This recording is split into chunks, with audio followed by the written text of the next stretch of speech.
अजिंक्य Maharashtra news, एका सामान्य माणसाची अनोखी सुरुवात. संपादक संतोषजी लांडे. पाहुयात काही ठळक आणि महत्त्वाच्या घडामोडी. महसूल विभागातील नशाबहाद्दर टीम चर्चेच्या भोवऱ्यात, कारवाईची नागरिकांची मागणी. मुखेड तालुक्यात महसूल विभागातील काही अधिकारी आणि कर्मचाऱ्यांच्या कार्यपद्धतीबाबत नागरिकांमध्ये तीव्र नाराजी व्यक्त होते आहे.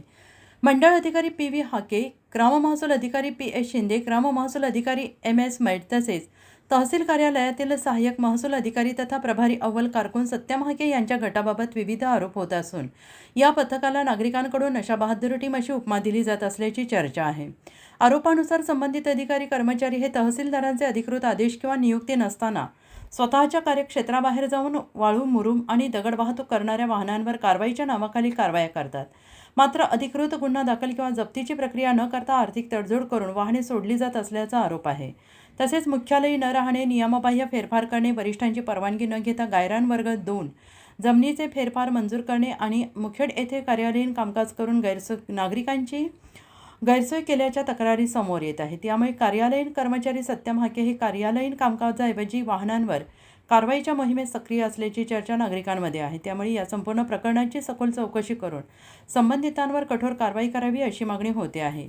या घटनेबाबत मिळालेल्या माहितीनुसार दिनांक 24 जून 2026 रोजी रात्री संबंधित अधिकारी कर्मचारी एका हॉटेलमध्ये मेजवानी केल्यानंतर नांदेडकडे जात असताना सलगरा परिसरात एका हायबा वाहनाचा पाठलाग केल्याचा आरोप आहे. त्यावेळी ते मद्यधुंद अवस्थेत असल्याचा दावा करण्यात येत असून पैशांची मागणी करताना अश्लील भाषेचा वापर केल्याचा व्हिडिओ सोशल मीडियावर व्हायरल होतो आहे.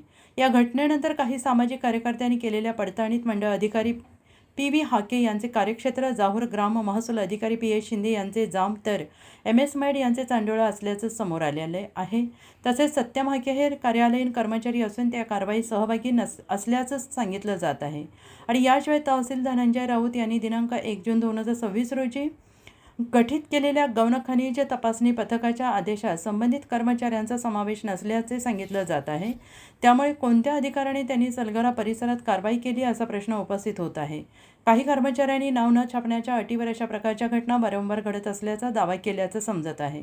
या संपूर्ण प्रकरणाची जिल्हाधिकारी राहुल करडेले यांनी निष्पक्ष चौकशी करून दोषींवर कठोर कारवाई करावी अशी मागणी नागरिकांमधून होते आहे. दरम्यान या प्रकरणाची दखल मंत्रालय स्तरावर घेतली जात असल्याची चर्चा असून जिल्हाधिकाऱ्यांची पुढील भूमिका काय असेल याकडे संपूर्ण तालुक्याचे लक्ष लागून राहिले आहे.